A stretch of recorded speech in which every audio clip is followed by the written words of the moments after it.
When I look at the food supply chain, particularly in the fruit and vegetable supply chain in North America, it looks like a perfect recipe for a horrific disaster. Give you some context. For fresh market consumption, for fresh consumption, only 45% of the fruits and vegetables for fresh consumption that are consumed in the United States are produced in the United States. 65% comes from international. And to some degree, we're not going to grow pineapples and bananas in the United States, on the continental 48 at least. And so there is justification for some of that to exist, but not 65%, or 55% rather. I think that is a bit much. And a part of that is also our desire for fruits and vegetables that are out of season. Whoever thought that we should be able to buy strawberries 12 months out of the year, or cherries 12 months out of the year? So that also contributes. But when you do the math and you calculate all that back, there is still all the out-of-season produce and all the produce that can't be produced here in the United States, we should still only be importing somewhere in the neighborhood of about 20 to 25%. So, all right, that's the state that exists from an international export or import perspective. But then when you look at the state of California, there are 3 counties in California that produce 45% of all the fruit and vegetable production supply chain in the United States. 3 counties. And of the remaining 45% fresh market supply chain that is produced in the United States, 80% of that 45% is from those 3 counties in California. Now that looks like a food security problem to me. Anyway, when we look at changing that system and the system that we would like to see in the future, these consumer education outreach becomes critical, becomes very important. And at the same time, we also need to be cognizant, and I think this is a major part of our work at AEA is, there's 2 pieces. One is we want to displace the current existing status quo system with a completely different, better system, and that is by having regionalized, localized food production as much as possible across the entire country. But in the meantime, while that is being built and while that transition is happening, how do we transition the mainstream system as it currently exists? And this is one of the pieces that we're really focusing on. And within that particular context, I'm personally of the opinion that consumer education is meaningless. And I want to talk about this because I think there's this disconnect, this mismatch that occasionally happens in the organic agriculture community, is the idea that if we simply could educate consumers on a large enough scale about the impact of the quality food on their health, that they would desire change. And that change would drive changes in the food supply chain. I don't believe either point A or point B of those is true or accurate. First of all, if people truly cared about the quality of their food, McDonald's would cease to exist.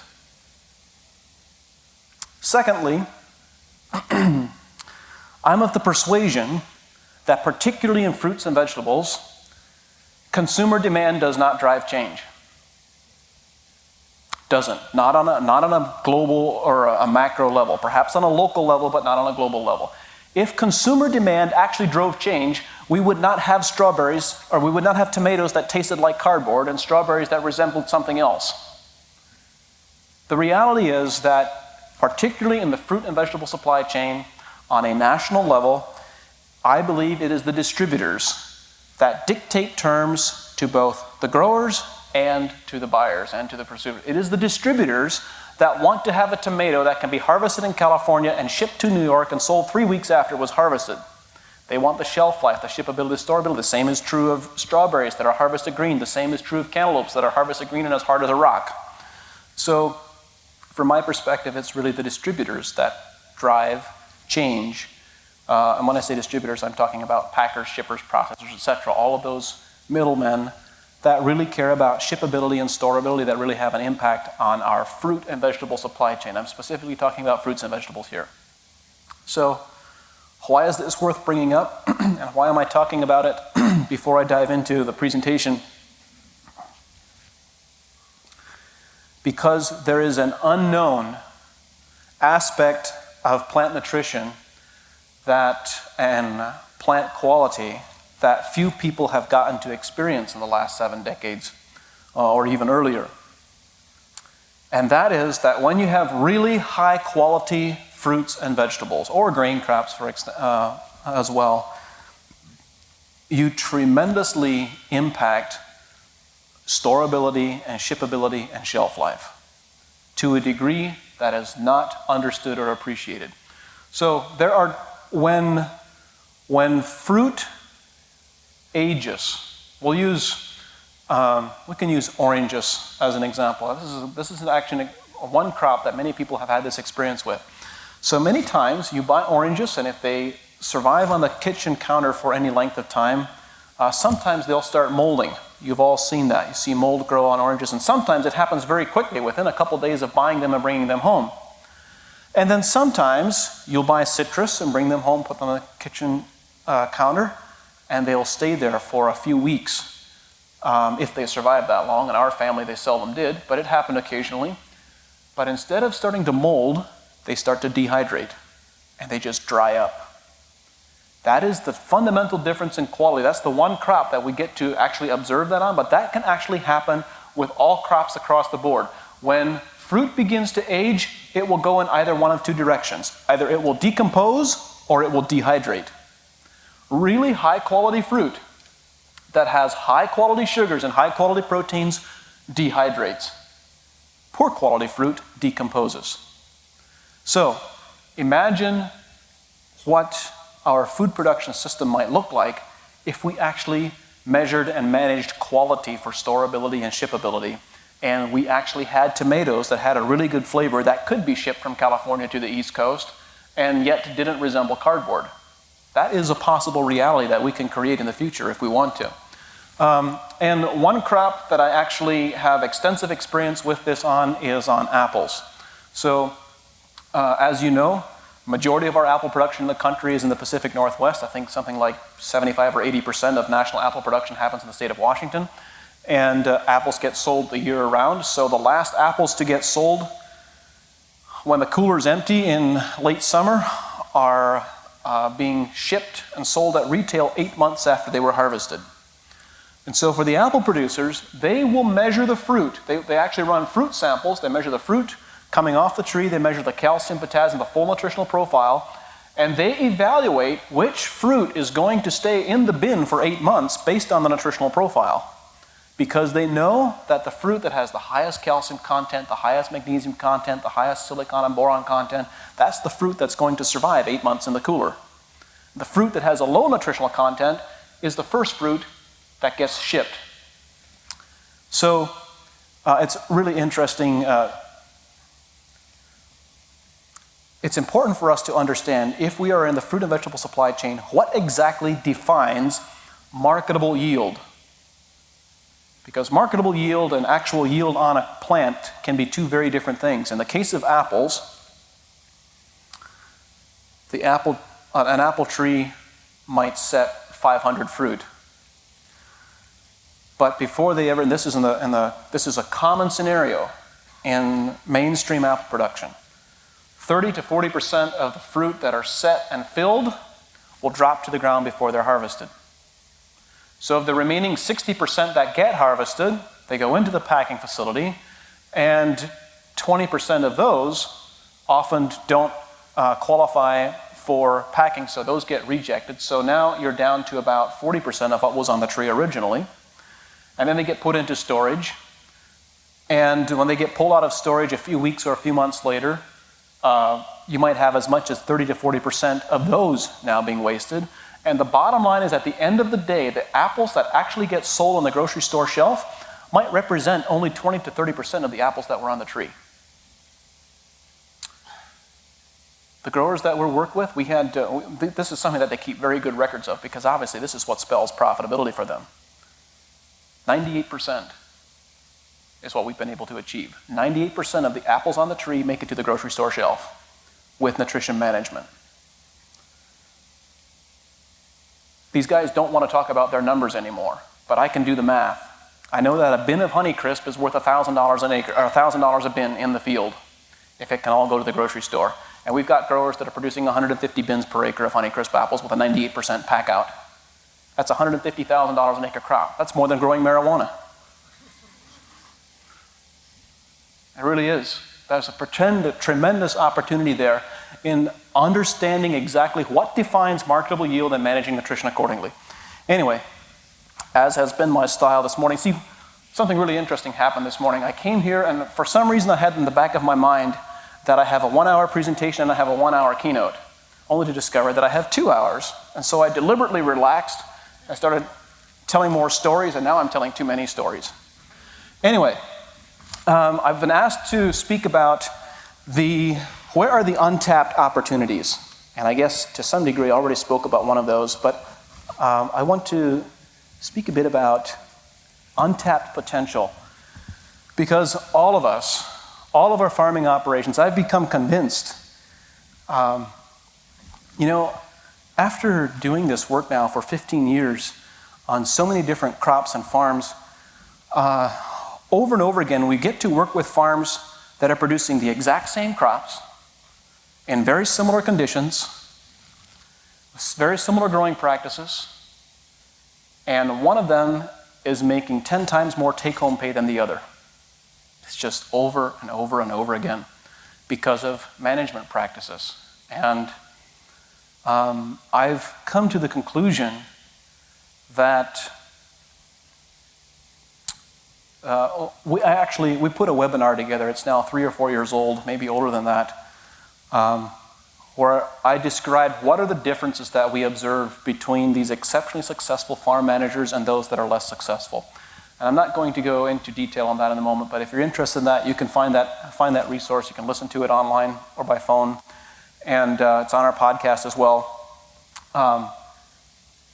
The one piece, we found 11 different pieces that were significantly different between these exceptionally successful farm managers. But there was one that really stood out, and that was the most successful farm managers. This conversation that we've been having around agronomy management this morning, cell division, cell expansion, calcium supply curves, potassium supply curves, and so forth, the most successful farm managers do not delegate that knowledge to anyone. They want to know that for themselves. They study that, they learn it, they know that for themselves. They don't just take the word of their agronomist or their crop advisor, including us consultants at AEA. These farmers who are so exceptionally successful, to state it in a very understandable way, they are crop nerds. They really pay attention to their crop's exact nutrition requirements and they manage accordingly, and they are immensely financially successful as a result. All right, so some quick context and background. This morning we kind of dive into things and I didn't really talk about my personal experience of what has brought me here. I grew up on a family fruit and vegetable farm in northeast Ohio and about an hour east of Cleveland. I'm about 20 miles south of Lake Erie, 20 miles from the Pennsylvania border. The second cloudiest spot in continental North America. Second only to Seattle. We have cloud cover during the winter months. We'll have cloud cover better than 80% of the time. And we actually have about 20 miles from where I now live, a little bit south and west, we have what we call the Ravenna Arsenal, which is one of the primary, actually I think it is the primary munitions factory for the American military. And the reason it was built there in the 70s was because of the cloud cover, because at that time they didn't have cloud penetrating radar. So as a result, we also have about 55 inches of rainfall per year, which I think is probably about the same or maybe a little bit higher than what you have here. And that means in the summer months, we have high temperatures, high humidity, lots of disease and insect pressure from an environmental perspective, and that we have a really great environment. So when I graduated from school, I was given the responsibility of doing all of the drip irrigation and foliar applications of both fertilizers and pesticides. My dad was also the local supplier for the region, so we were the first people to try out all the newest, latest, and greatest pesticides. And in the early 2000s, 2002, 3, and 4, we had a 3-year consecutive period in which we lost greater than 70% of our crops. So at that particular moment in time, our 4 primary crops were tomatoes, cantaloupe, cucumber, and zucchini. We had between 3 and 4 acres of each of those, and then some other crops scattered in there as well. And we had problems with bacterial speck and bacterial spot and early blight and septoria on our tomatoes. We had problems with downy mildew and powdery mildew and cucumber beetles and squash bugs on our vine crops. And it seemed the more intense fungicide and insecticide applications we applied over the years, the worse the problems became. Year after year, our problems became gradually worse until that 3-year period, 2003, 2, 3, 4, we lost 70% of each of those 4 primary crops 3 years in a row.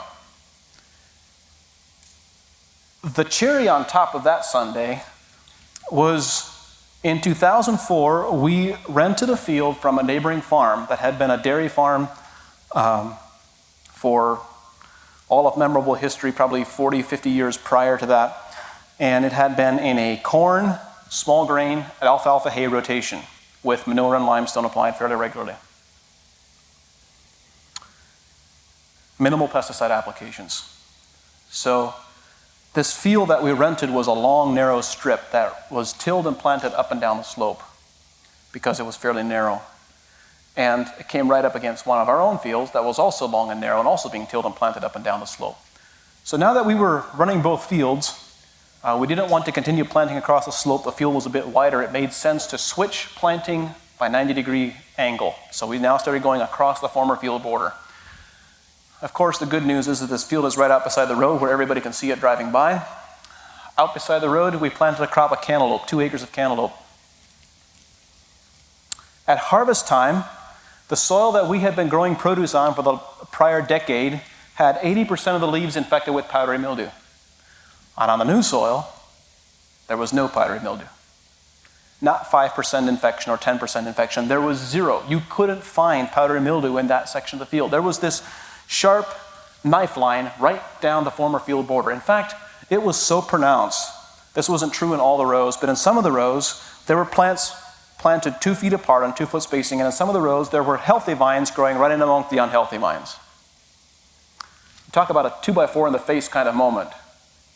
I wanted to know what are the differences between those 2 plants and what allows one plant to be resistant to powdery mildew when the next plant 2 feet away is susceptible. It was the same variety, planted the same day, same fertilizer applications, same fungicide applications, but a completely different crop response. And from that experience, and of course, this was 2004, the 3rd year of this 3-year period. And so we couldn't continue farming the way that we had been. We couldn't sustain continued 70% crop losses. And I wanted that type of immune response on the rest of the crops that we were working on. So that led to a lot of research, a lot of phone calls, a lot of reading. I was very fortunate and very blessed to be able to connect with some very good mentors on plant pathology and microbiology. And what I learned in its simplest essence is that plants have an immune system exactly the same way that we do. We know that all of us have our own immune systems. We also know that they don't all work equally well. Some people become ill with the first cold or flu bug that comes along, and other people practically never become ill. And the only difference between those two is how well their immune system has been supported with their microbiome and with nutrition from the moment they were born. In fact, from even before they were born. The same concept also holds true of plants. I discovered, to my amazement, that there are entire scientific journals and thousands of peer-reviewed published articles and dozens of books talking about plant immune systems. And I had never heard of them up to that point. Nobody talked about plant immune systems. And the reason no one is talking about plant immune systems is because when plant immune systems are functional, there is no money to be made selling pesticides. That's really kind of the bottom line. So that then led to, we started doing lots of experimentation and research on the farm. By the 2006 growing season, we were completely pesticide-free, and that farm has been completely pesticide-free since then. My brothers are running it now.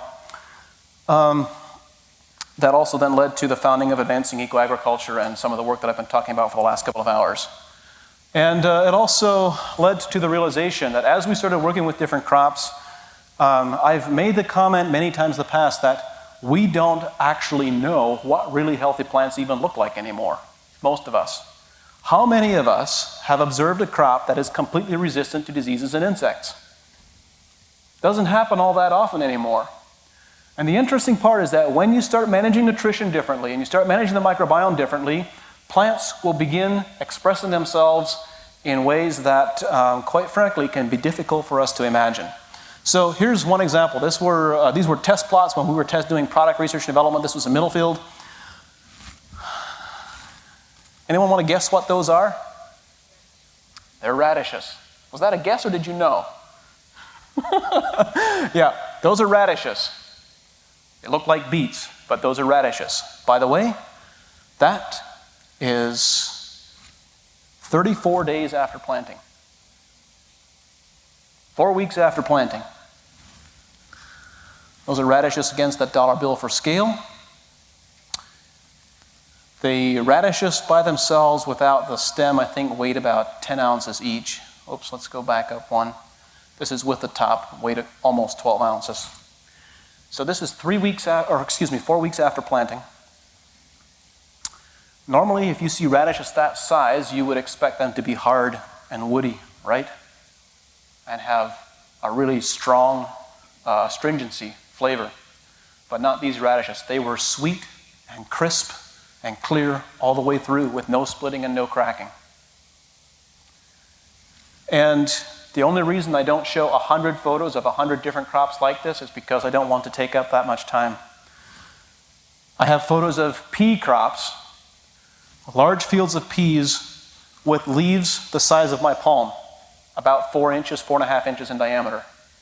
Typical pea size is what, inch to inch and a quarter? And again, I have many examples like this, that all of a sudden you start realizing we don't actually know what healthy plants really look like anymore. We don't know what healthy plants actually behave like anymore. I'll give you one more example. Some of you are here from the Pennsylvania region. We, about, 7, 8 years ago roughly, we got a call from an organic farmer in central Pennsylvania who had an oat crop, and the oat crop was, I forget now, was it rust or fusarium? But it was about 3 weeks before harvest. And there was this disease, I think it might have been fusarium head disease was moving into the oats crop, and he was really concerned about it. So he called in a bit of a panic to know if there's anything he could do about fusarium. And the consultant that he spoke with told him, well, we've never done this before. I don't know if it's going to work or not. But generally, seed diseases or head diseases are related to low levels of trace mineral nutrition. And he made a recommendation for 2 quarts each of a liquid chelated manganese, zinc, copper, and boron. And the farmer, as farmers so often do, decided to double all those application rates. You guys never do that, right? He put on 4 quarts per acre as a foliar of each of those products. 48 hours later, he called back to say that it looked as if though the disease had completely stopped and perhaps was even going backwards.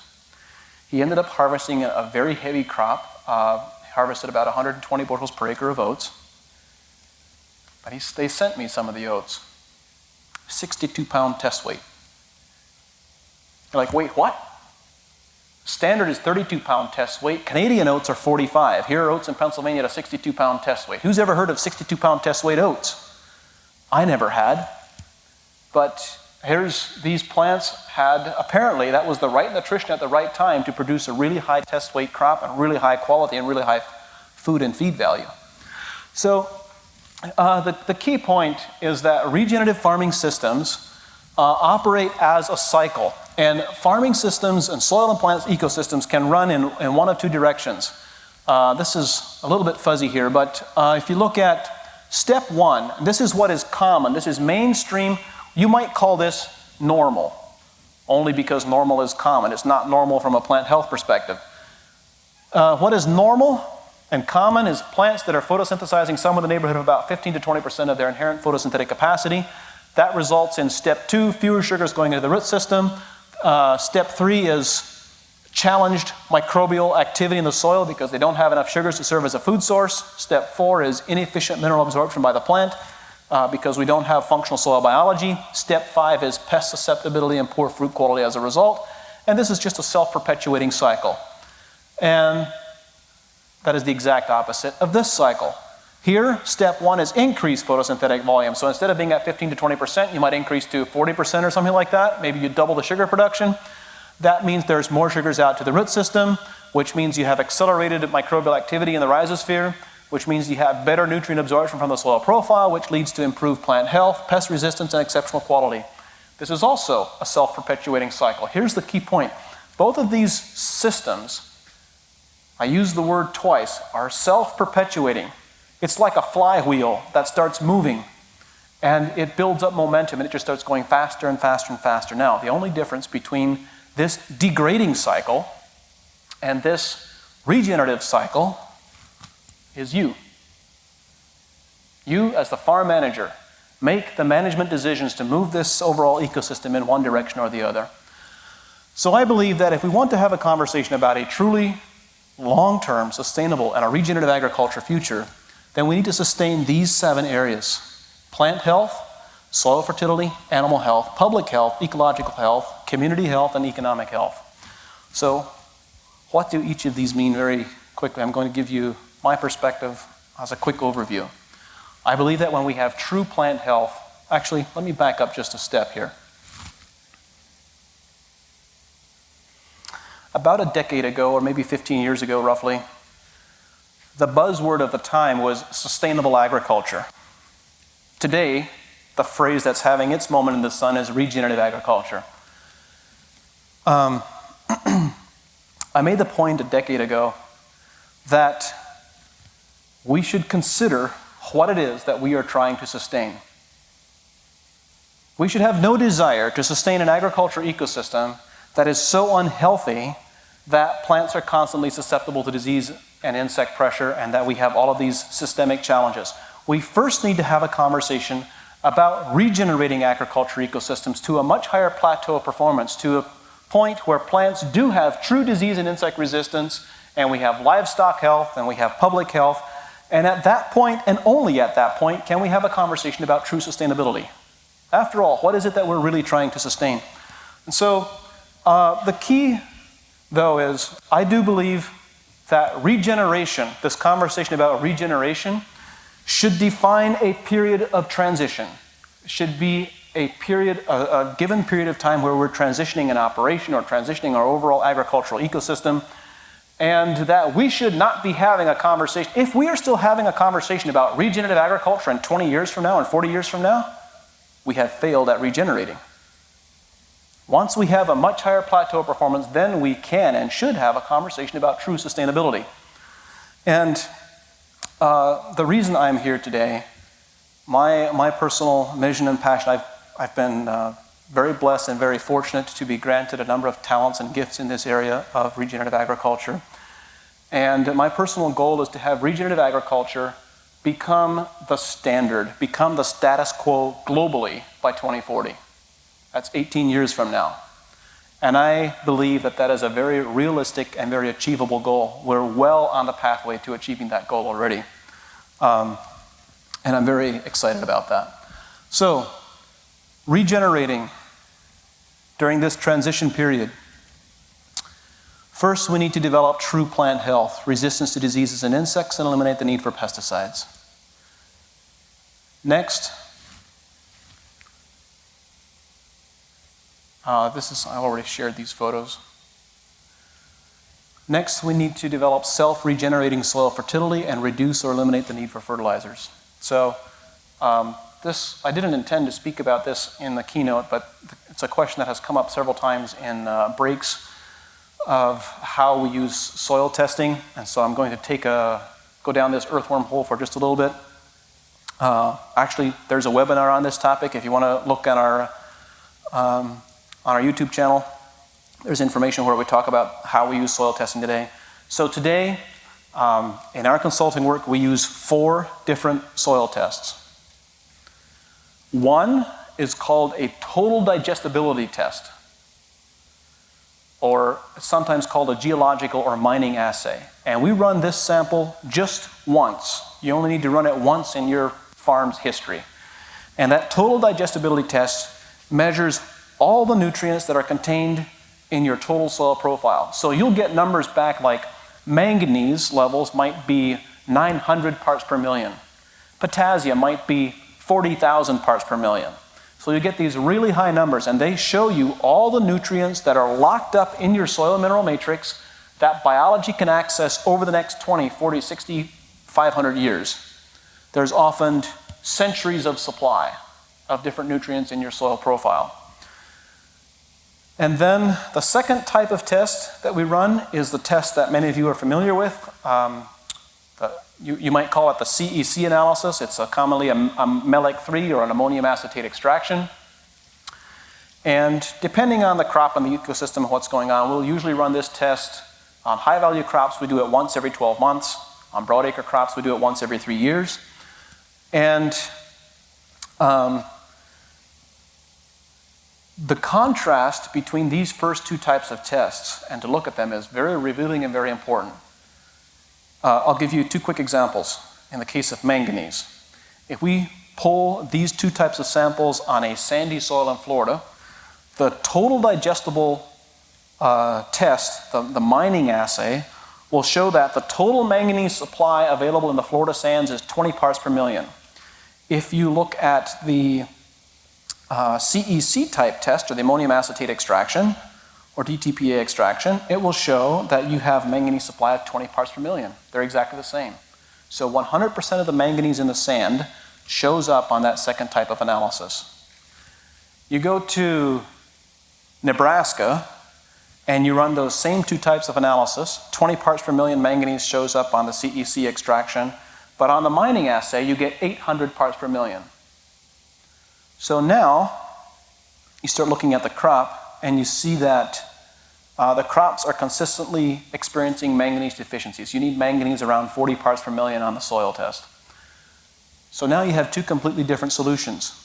On the Nebraska soil, it's not a question of applying more manganese because you have 400 parts per million in the soil bank to work with. What you really need is biological activity to release the manganese that is in the soil mineral profile. But in Florida, you can have all the biology you want, and it's not going to increase manganese supply because it doesn't exist in the sand profile. So I really like when folks run this total digestibility test because all of a sudden they'll look at that and they say, wait a minute, I've got enough potassium, I've got 60,000 pounds of potassium per acre in the top 6 inches. Why are the guys down the street trying to sell me potash or phosphorus? All of a sudden you realize the tremendous volumes of minerals that are actually in your soil profile that biology can release. So that type of a total digestibility test, the lab that I prefer to run that analysis is called Regen Ag Labs. I think they're out of Kearney, Nebraska. They're in Nebraska somewhere. Regen Ag Labs. But there's also a number of other labs that run this test. Midwest Labs will run this test. I think Ward Labs will run this test. I'm not sure about Logan Labs. But there's a number of laboratories that will run this total digestibility test. And you only need to run it once. It's not something you need to do multiple periods of time. The third type of soil test that we use, I touched on briefly, is the Haney Analysis to evaluate a soil's capacity to deliver nitrogen and also to evaluate a soil's capacity for carbon dioxide cycling. And oh my goodness, there's another big topic that we just simply don't have time for.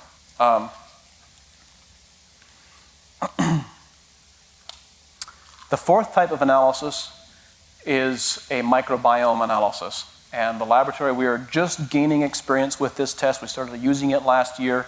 It is very intriguing. The company is called Biome Makers. You send them a soil sample and they will evaluate the microbial profile, the microbiome. And from that microbial profile, they will give you a whole list. They say this soil is disease suppressive to these organisms. It will enhance the disease of these organisms. This is your projected manganese and phosphorus and zinc and boron supply coming from soil biology. So they will actually give you a typical soil readout of what they expect the mineral supply to be from this soil that looks like a typical soil analysis, but they never measure minerals. They are just measuring biology and saying, does your biology have the capacity to deliver these minerals? So they will measure mineral availability, they will measure disease suppressiveness, and a whole host of other factors. This is not, of all the tests that I mentioned, this one is the most expensive and has the potential to also be the most valuable. I think it has a price tag of $250 or $300 or something like that. And this is a test that we'll run only on really high value crops. We might run it a couple times a year, but for the most part we run it once or twice a year. So those are the 4 types of soil analysis that we'll be using. And when you use those in combination, there is this narrative in regenerative agriculture that is popularized by Gabe Brown and others, who I generally tend to agree with, that we should get our soils to the point where we need to apply 0 fertilizer ever. And my response to that is a qualified yes. On some soils, yes. But when you do this total digestibility test, if you have a soil geological profile that because of the bedrock doesn't contain enough cobalt, or any cobalt, or doesn't contain selenium, or doesn't contain molybdenum, the only solution to address those is to add what's missing. There are some soils like that because of the geological bedrock material, they are completely deficient on some types of nutrients that need to be addressed. The next piece is developing self-sustaining livestock health, resistance to parasites, insects, and disease. We know that this is possible because there's many examples of farmers who've done it successfully, both as a combination of nutrition management and genetics and genetic improvement, where they've completely eliminated all parasiticides and wormers, etc. The common phrase is that we are what we eat. It's actually bigger than that. We are more than just what we eat. We are also what we drink and breathe and think and believe. But I believe that if we believe it's true on some level that we are what we eat, then our food is making us sick. And I believe that as farmers and as food producers, we know that we have a public health epidemic in the United States and in the civilized West at this point. It's particularly bad. I'll give you a few stats here in just a moment. I want to be clear, I don't believe that that is exclusively agriculture's problem. It's not. We have other contributing factors. We have food processing, we have excess of vegetable oils and salts and sugar and a whole bunch of other stuff that's going on. However, processors and food processors can only produce medicinal quality food if they have high quality raw materials to work with.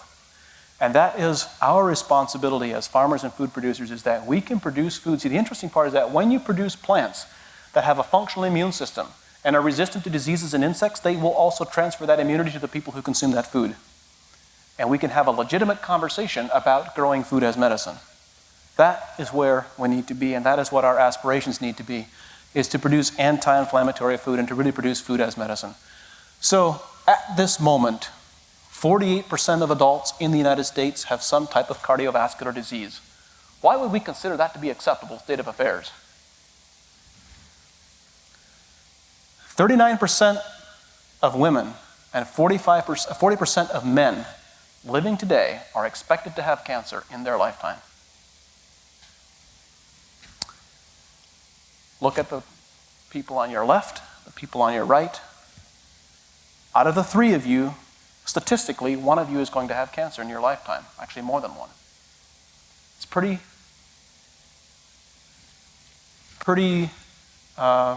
it really grabs you when you think about it from that perspective. Again, why would we consider that to be acceptable? It's not acceptable. And again, it's not exclusively an agricultural problem, but agriculture, we are kind of the only people that have the wherewithal and the means to foundationally reverse this trend. Doctors and hospitals can't fix this. After all, they helped to create it in the first place. Whoa, I did not do that. Whoops.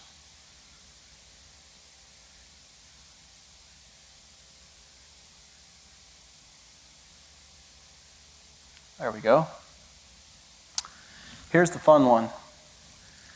In young people aged 0 to 18 years old, autoimmune disease prevalence doubled from 10.4% in 2010 to 20.8% in 2018. It's autoimmune diseases. So this is a disease where the body's immune system is attacking the body itself. Doubling in teenagers and young children to 20% in a decade, I think is something that we should all be concerned about. So I believe that farmers have the capacity to prevent the cause of illness rather than just to treat the symptoms. And that means we can contribute more to public health than all the doctors and hospitals combined. When we look at ecological health, regeneration of landscapes, ecosystems, wildlife diversity, and developing empathy for the landscape, this could be a whole presentation in and of itself, but let's just say that we understand very clearly when we discontinue the use of toxins in our environment and begin managing it in a healthy way, managing our crops in a healthy way, the whole ecosystem responds very positively.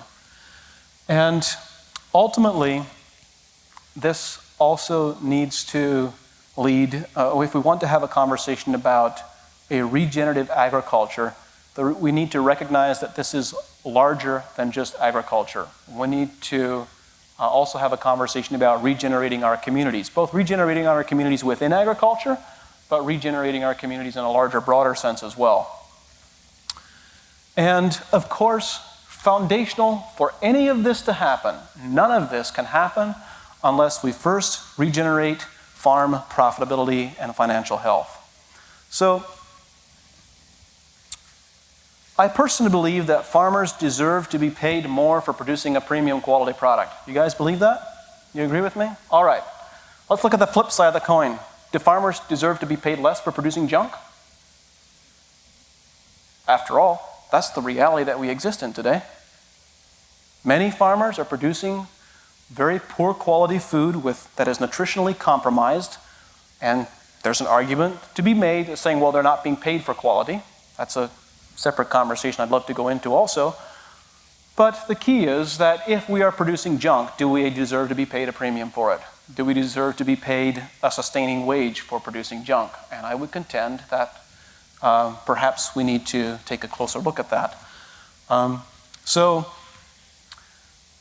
in the case of the reason that I am so confident that regenerative agriculture will become the new status quo in the next 2 decades globally is because of economics. We achieve what we incentivize. And I used the case of the apple grower in Washington and their increased profitability by managing fruit quality. Most crops are compensated for quality indirectly. Wheat growers are compensated for quality based on protein content and moisture content and storability. Corn producers are paid for quality based on test weight and oil content, soybeans on oil content. There's lots of quality parameters that growers can be compensated for, that are compensated for, perhaps not as much as they deserve in a commodity system. But what we have found in our work, as a company at Advancing Eco-Agriculture, we are growing as fast as we want to. Maybe even right on the edge of being faster than we want to. We now have a team of about 60 people. We hired 20 people in the last 12 months. And we'll probably be doing that again, or close to that again this coming year. And the foundational reason why we are growing so rapidly is very, very simple. We have obsessed over the last decade with making certain that to the greatest degree that is possible in an agricultural system, when we make recommendations to growers, they achieve an immediate economic response that growing season. Not 3 to 5 years in the future, but right now. And as a result, we've developed a reputation, particularly in the fruit and vegetable production world, but also in broadacre crops, that the growers we work with become the low-cost producers, and they become the high-profit producers. And if you look at the apple grower in Washington, that is an extreme example, but we have many other similar examples. It is quite common For growers who implement these regenerative agriculture systems to get a 20 or 30 or a 40% yield increase, but to get a 2 or 3 or 4x profit increase. All of a sudden, that means, remember, you achieve what you incentivize. All of a sudden, when growers see that economic opportunity, that profit opportunity, I believe, is going to drive the transition to regenerative agriculture on scale rapidly. And it's also what farmers deserve. Producing a premium quality product and being compensated well for it. And that is, I think, that is the foundational. You can only sustain all of these other changes when farmers are being paid really well. And a key point that I want to make is that organic certification and organic agriculture does not inherently lead to any of these outcomes.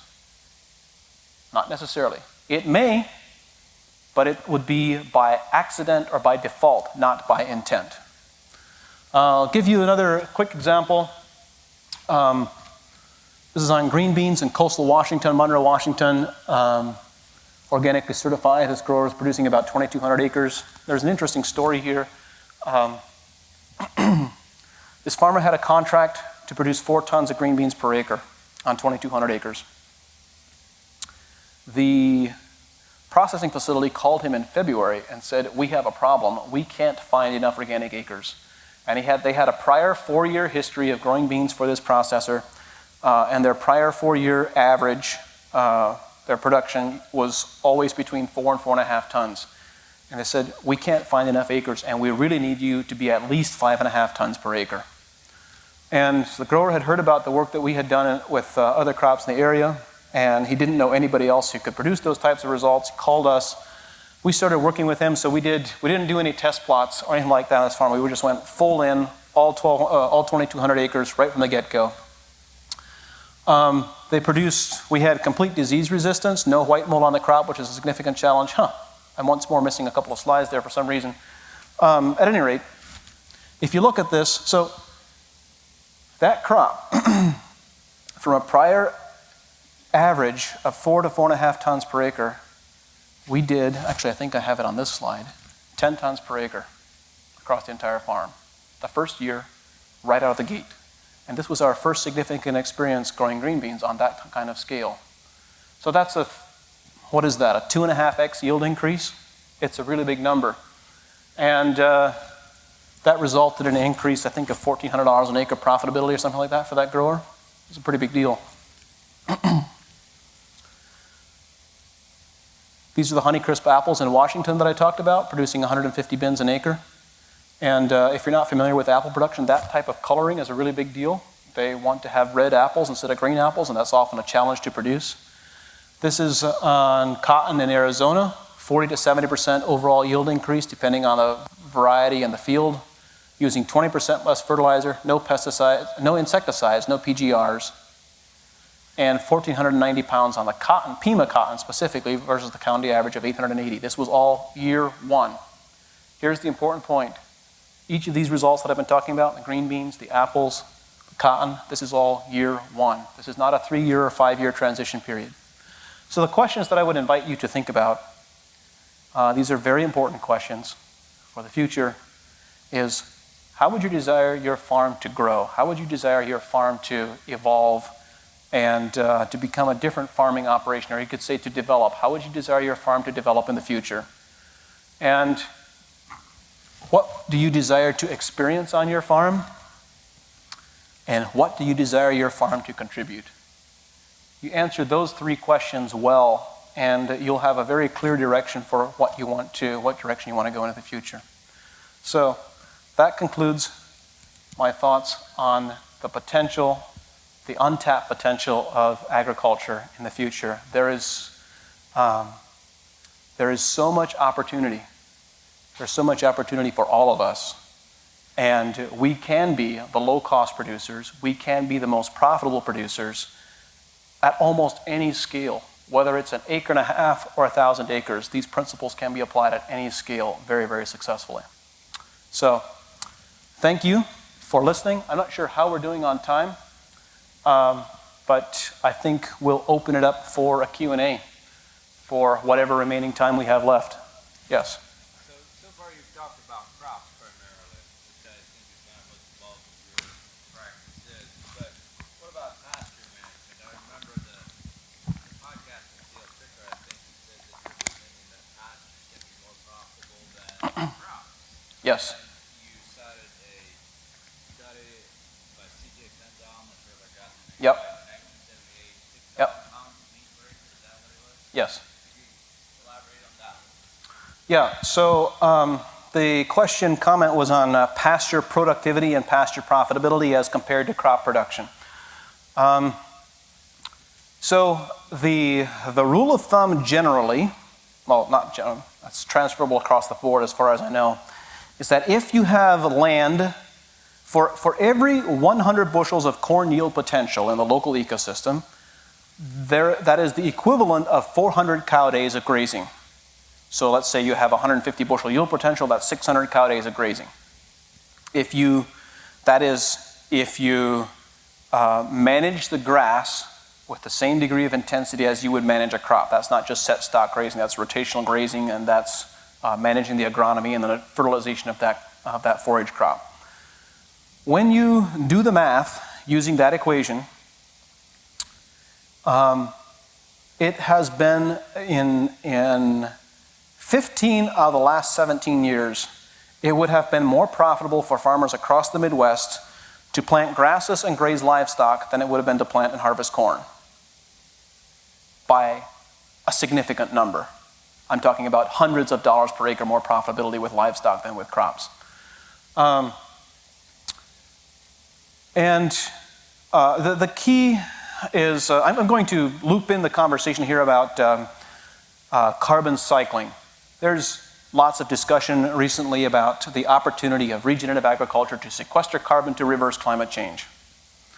That's a narrative that I really do not care for, and it's not because I don't believe in climate change, and it's not because I don't believe that carbon sequestration is important, but the reality is that for as farmers and as food producers in a truly sustainable system, our objective, our goal as healthy soil and healthy farm managers is that we want soils which cycle large volumes of carbon. We don't want to store large volumes of carbon, we want to cycle large volumes of carbon. Why? Because in most crops, so when we think about photosynthesis, I made mention briefly that it's common for most plants today to be photosynthesizing somewhere in the neighborhood of about 15 to 20% of their inherent photosynthetic efficiency. So if you want to double that, like we did with these green beans and these apples, and you're getting much higher levels of photosynthesis and higher levels of yield as a result, you have to look at what are the biggest limiting factors. Well, one of the most common ones that we really recognize very quickly is inadequate water. If you have drought conditions or low water, obviously that shuts off photosynthesis like cutting a switch. The second one that has as big an impact as water but is invisible, so we tend to ignore it, is carbon dioxide. Carbon dioxide is the single most common, greatest limiting factor on crop production. So let me give you some context. Background atmospheric carbon dioxide during the growing season is going to vary somewhere between 400 and 450 parts per million. When we grow plants in a greenhouse, tomatoes or peppers or cucumbers or marijuana in an enclosed environment, it's common to increase the carbon dioxide levels to 1,100 parts per million, from 450 to 1,100. We know that when all other conditions are equal, nutrition, lighting, genetics, everything else is the same, by increasing the carbon dioxide supply, we will get double the plant biomass and double the yield. Simply by increasing carbon dioxide, that's it. It's the only variable. So, what does that translate to in outdoor agriculture environments? Well, the stomata, where plants absorb carbon dioxide, are on the bottom of the leaf. And they're on the bottom of the leaf for a reason. Carbon dioxide supply to plants in an agricultural environment should not be coming primarily from the bulk atmosphere.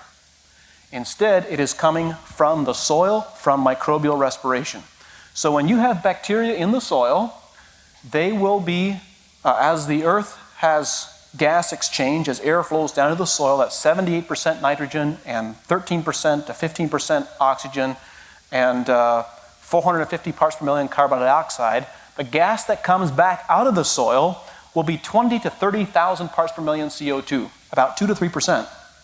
So there is a lot of CO2 that should be coming out of the soil profile that plants then absorb. So give you some more context before I continue with that. When you have a a crop at a vegetative growth stage, it's growing very quickly.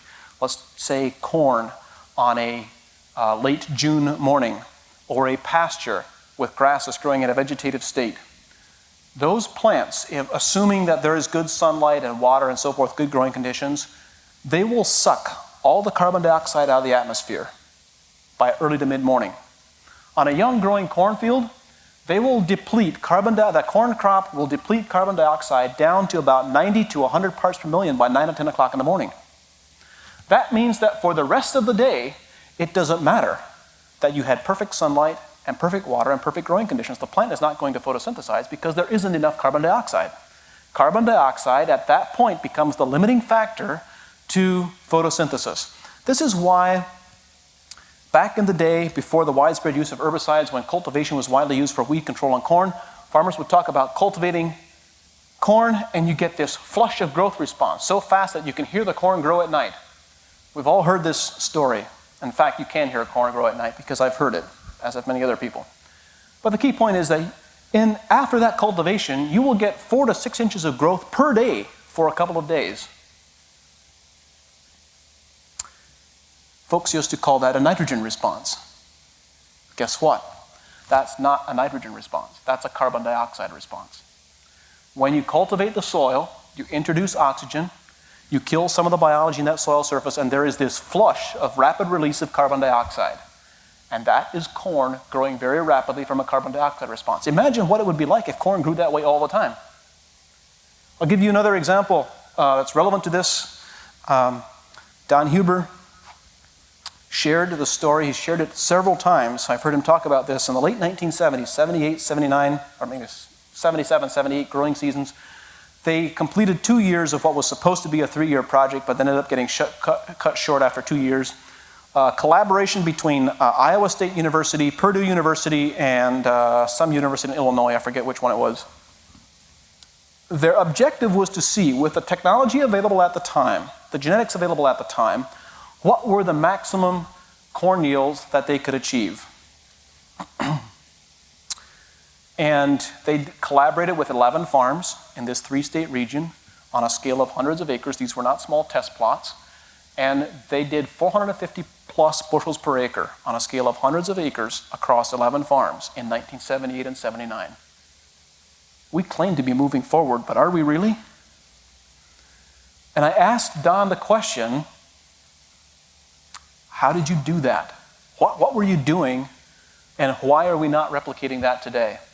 And he gave me a very indirect answer. It took me a while to understand what he was saying.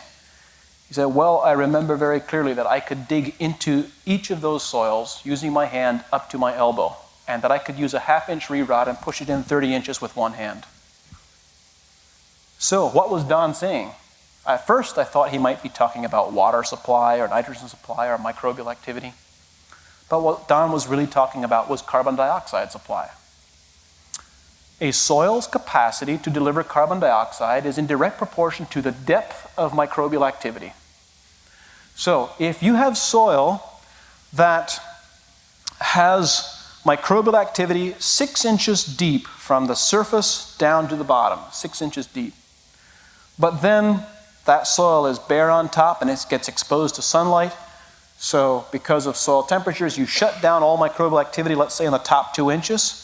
So now you have a zone from 2 inches depth to 6 inches depth, which is a 4-inch layer of microbial activity.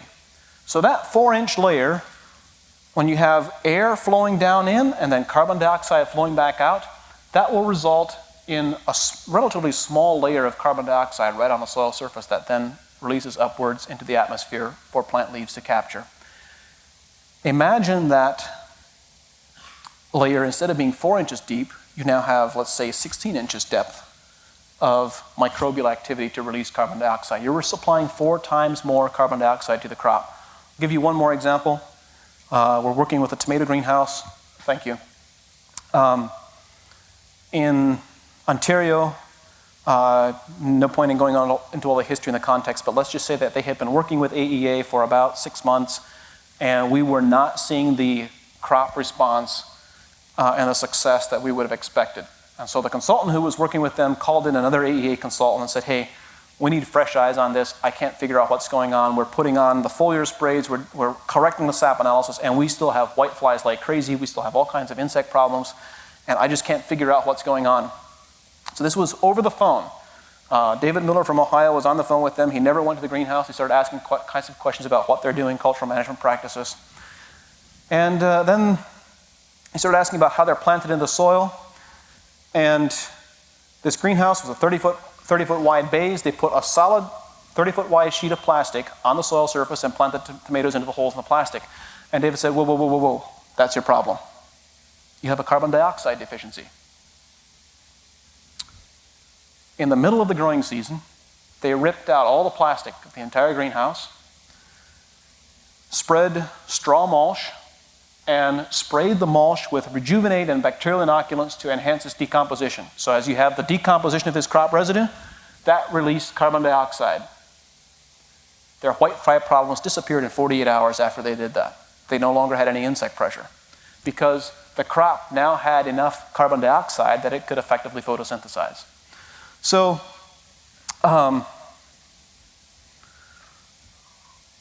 I've completely lost sight of the original question. Oh, it was on C.J. Fenzow and beef. I did remember it, see? Good. In 1977 and 78 growing season, C.J. Fenzow was a consultant. He was a colleague of William Albrecht's. He was a consultant in southern Idaho, and he was into mineral balancing and soil balancing and so forth. And he believed that there was tremendous untapped potential in beef production. So, but he couldn't get any of the beef farmers to take his advice and to listen to what he was recommending. So out of frustration, he rented 31 acres of land from one of his customers and fenced it into 1-acre paddocks and set up a sprinkler irrigation system so that they could irrigate each of those 1-acre paddocks separately. These 31 acres were planted into a combination of brome grass and ryegrass and clover, some of those older style forages that were in wide use at that time, in fall. And the following spring in May, they went to the stockyard and purchased 240 stockers, 600-pound stockers. And they put those 240 steers into a 1-acre paddock and then rotated them every 24 hours. Immediately after taking the steers out of a paddock and moving them into a new paddock, they would irrigate that 1 acre with the intention of obviously providing water, but also of flushing all the nutrients of the manure and the urine into the soil. They wanted the sprinkler impact to hit the manure patties and just flush everything into the soil. About 45 days in, it quickly became apparent that the 240 head of stockers were not going to be able to keep up with all the grass productivity, and they tightened the rotation from a 31-day rotation down to a 20-day rotation, using only 20 paddocks, and made hay on the rest. At the end of that season, they calculated that in order to keep up with the forage productivity of those 31 acres the following year, they would need at least 400 head of cattle, 600 pounders in the spring, and that their meat productivity, this was not live weight, this was not hanging weight, this was actual pounds of meat productivity, was 6,000 pounds per acre. What would happen if we started managing our pastures the same way that we manage our vegetable crops or our fruit crops? We have a tremendous amount of untapped potential. In our work, so I gave you a couple of extreme examples. Actually, I shouldn't call them, I think of them as extreme. I often don't talk about the examples like green beans and apples and so forth because, quite frankly, many people simply believe them too good to be true. So I want to talk about that a little bit. When I think about the untapped potential of crops, broadly speaking, we can put crops into 3 different categories. The one category is the vegetative crops, like alfalfa and kale and spinach, where we're harvesting the vegetative parts of the plant, the leaves themselves. The second type of crop are the reproductive crops that are highly developed from an agronomic perspective, and I'll describe this in just a moment. The third category is the reproductive crops that are underdeveloped. Strawberries in California made the transition from being underdeveloped to being highly developed in the last 20 years. 20 years ago, the average yield for strawberries in the state of California was 4,000 flats per acre. Today, it's 10,000 flats per acre. A 2.5 times yield increase on average over the last 20 years. A small amount of that, some of that, can be attributed to improvements in genetics, but the majority of it comes from an improvement in understanding agronomy and plant nutrition and cultural management. They're managing irrigation very differently, they're managing plant nutrition very differently, and it's a combination of those cultural management and nutrition management changes that gave them most of that yield increase. Other examples of highly developed crops are tomatoes in California or in Florida. And to some degree, there's a handful of other fruit and vegetable crops that are there that I would consider to be highly developed. Most of them have not made that transition, which is why when we start working with green beans in Washington, we had no prior experience with green beans on that scale. I mean, yeah, we had growers growing an acre, 2 or 3 there. We actually had a couple of growers that were growing a couple hundred acres of processing green beans.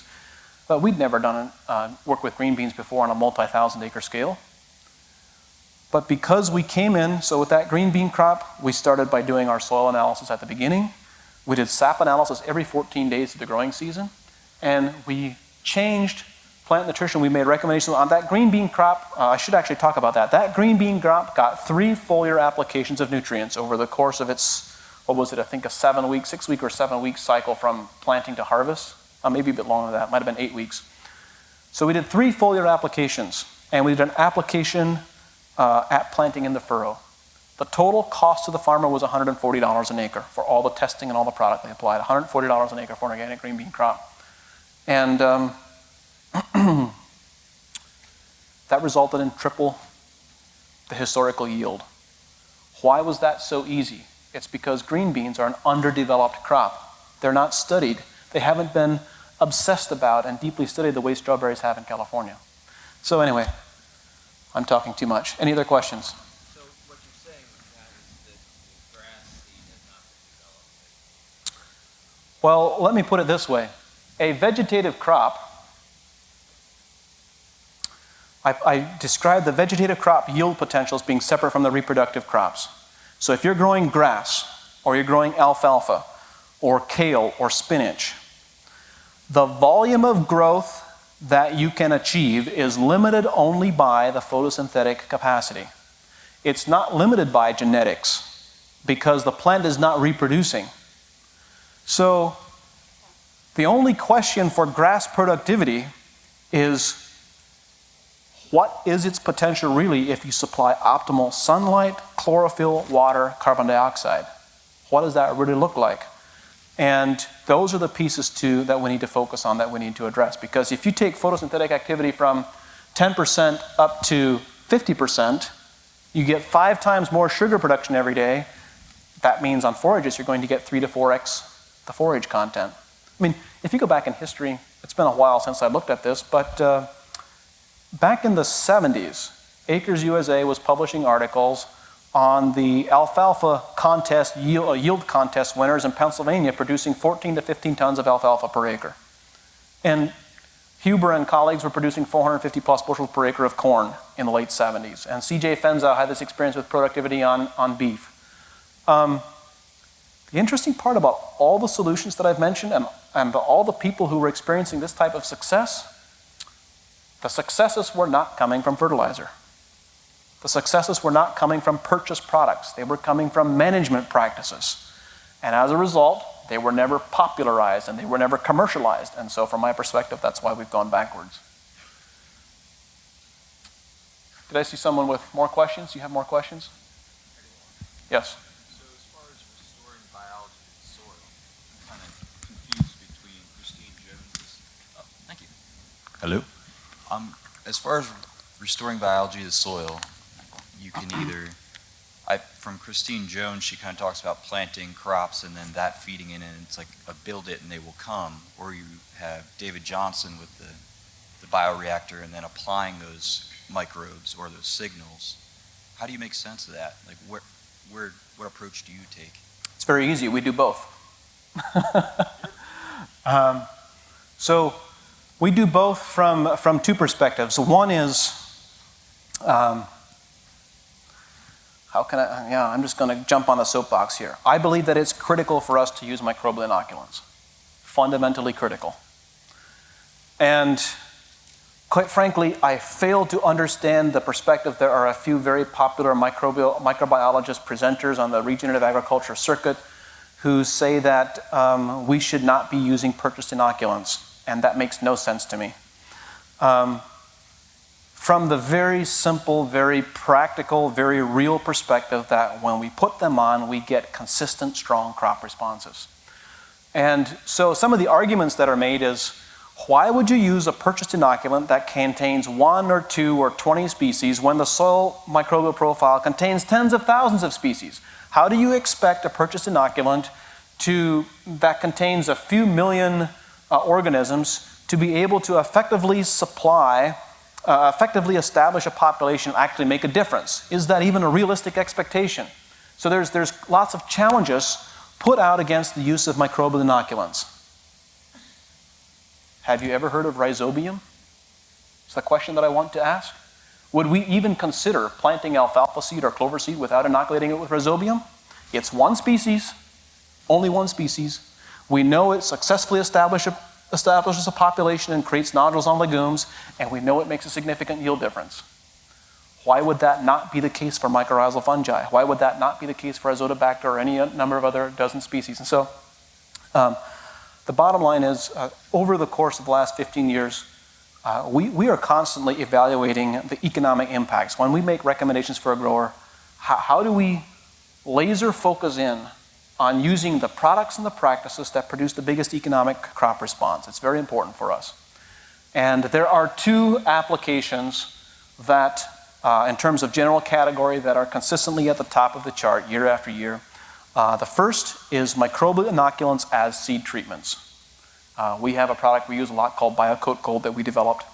Depending on the species and population density and so forth, seed planting, we're talking a cost of anywhere from $3 to $6 an acre.